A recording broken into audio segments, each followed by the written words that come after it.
Bonjour et bienvenue à votre émission L'art de l'organisation. Aujourd'hui, on s'attaque à l'organisation de la bibliothèque. C'est le moment de faire le tri parmi tous les bouquins, tous les magazines que l'on a. Comment va-t-on procéder? Premièrement, la première question à se poser, c'est est-ce que j'ai des volumes, des livres qui sont brisés? Est-ce que peut-être la colle a séché au niveau de la reliure et les pages se détachent? Est-ce que je n'aurais pas peut-être un livre qui n'a plus de couverture et à ce moment-là, j'ai juste les pages puis c'est plus facile à briser? Est-ce que j'ai pas un autre volume que mon chat ou mon chien a grugé à un certain moment puis c'est vraiment abîmé? Est-ce que je l'ai pas apporté à la plage peut-être et là, il y a eu l'eau de la mer qui s'est mêlée à tout ça et les pages sont collées ensemble? Donc, est-ce que j'ai des volumes que je voudrais éliminer parce qu'ils sont beaucoup trop abîmés? L'autre question que j'ai à me poser, c'est est-ce que tous les volumes que je possède, je suis encore intéressée par ces volumes-là?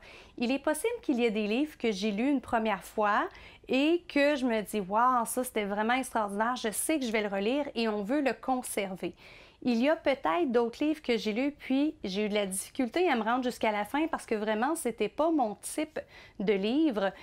À ce moment-là, vu que je n'ai plus aucun intérêt, pourquoi est-ce que j'empoussiérerais mes bibliothèques avec ces volumes-là? On va aller les élaguer. L'autre type de livre que l'on peut avoir, c'est peut-être un livre qui est trop vieux. Maintenant, ce que j'entends par trop vieux, c'est par rapport à la date versus son utilité. Parfois, on peut avoir de vieux livres qui datent des années 40, 50, 60, 70 et qui sont encore très intéressants à lire. Par contre, si c'est un dictionnaire que j'ai qui date des années 50 ou 60, là, on parle d'une autre affaire parce que bien sûr, la langue s'est renouvelée et il y a plusieurs termes qui existent maintenant qui n'existaient pas autrefois. Donc, est-ce qu'il n'y aurait pas lieu d'avoir un dictionnaire qui serait beaucoup plus d'actualité à ce moment-là? Même chose au niveau des règles de grammaire. Donc, tout ce qui peut avoir une date de péremption, si on peut dire, dessus, on peut les éliminer eux aussi. Finalement, est-ce que j'ai dans ma bibliothèque des objets qui pourraient être placés dans un endroit qui serait beaucoup plus approprié? Est-ce que j'ai des éléments de bricolage, par exemple? Est-ce que j'ai une trousse de couture dans ma bibliothèque? Est-ce que j'ai des livres de cuisine et que là, vous vous dites, oui, mais ma bibliothèque est au deuxième étage, mais ma cuisine est au rez-de-chaussée. Je serais peut-être mieux de les descendre dans ma cuisine pour pouvoir en profiter plus facilement. Donc, il faut aller faire cet exercice-là et se poser la question, est-ce que j'ai des objets qui seraient mieux ailleurs? Et d'un, pour me libérer de l'espace pour placer mes volumes. Et deuxièmement, parce qu'ils vont être beaucoup plus près de l'endroit où je vais les utiliser. Parce que je vous l'ai dit souvent et je vous le répète encore une fois, le concept d'utilité-proximité, c'est très important. Plus je l'utilise régulièrement, plus je vais le garder près de moi, de l'endroit où je vais l'utiliser.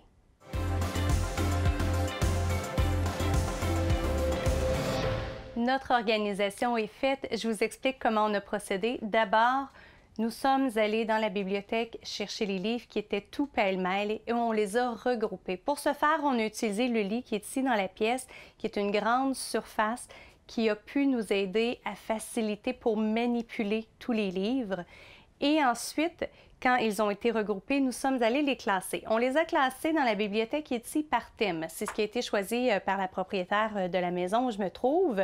Donc, nous y sommes allés par thème et dans les thèmes, ensuite de ça, nous y sommes allés par ordre alphabétique à travers tout ça. Nous avons ensuite placé les volumes dans la bibliothèque. Si vous remarquez, les volumes sont placés à l'avant de la bibliothèque et non pas poussés vers l'arrière. On aurait pu décider de les pousser vers l'arrière. L'avantage principal de ça, c'est que ça facilite au niveau de l'époussetage, n'est-ce pas, le devant de la tablette. Par contre, quand on les place vers l'avant, ça nous donne un espace supplémentaire à l'arrière pour aller placer d'autres volumes de la même catégorie si toutefois on manquait de place. Bien entendu, quand on a tout vidé tout à l'heure, on en a profité pour passer un coup de chiffon parce que quand à tout remettre, aussi bien placé et placé dans un endroit qui est propre. Quand on a fait notre mise en scène pour placer nos livres, on a voulu que l'endroit respire, on a voulu que ce soit aéré. On aurait pu dire on remplit tous les rayons de la bibliothèque de livres de gauche à droite, de bas en haut. C'est une manière de faire, sauf que ça fait très lourd dans la pièce, ça fait très massif. En le faisant de façon aérée comme ceci, on a ajouté des bibelots à travers ça. Ça peut être des photos de vos enfants que vous mettez aussi. Ça permet de dégager beaucoup plus, de faire respirer. Si vous remarquez également, on a des livres qui sont placés à la verticale, on en a quelques-uns aussi à l'horizontale. Donc tout ça pour créer un dynamisme à travers la bibliothèque qui se trouve là. Si c'est un lieu qui est utilisé par plusieurs personnes dans votre famille, donc peut-être qu'il y a vous, qu'il y a le conjoint, il y a peut-être des membres de votre famille, votre sœur qui vient faire son tour de temps en temps, qui emprunte des livres, qui repart avec d'autres, à ce moment-là, ça peut être une bonne idée d'aller étiqueter chacune des catégories de façon à ce que ça reste en place et que ce ne soit pas à refaire d'un mois à l'autre. Également, peut-être avez-vous des magazines dans votre bibliothèque. Si c'est le cas, il y a possibilité de se procurer un porte-revue et on vient les insérer dans le porte-revue. Il y en a des colorés, il y en a des plus standards, des plus classiques. Vous y allez selon le décor de votre pièce, selon ce que vous en ferez comme usage.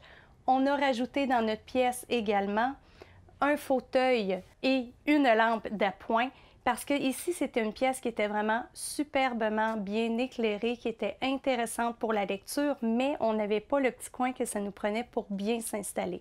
Maintenant, avec le fauteuil qui est là, la lampe d'appoint, il nous manque juste le petit chocolat chaud, puis on peut s'installer pour de superbes soirées de lecture.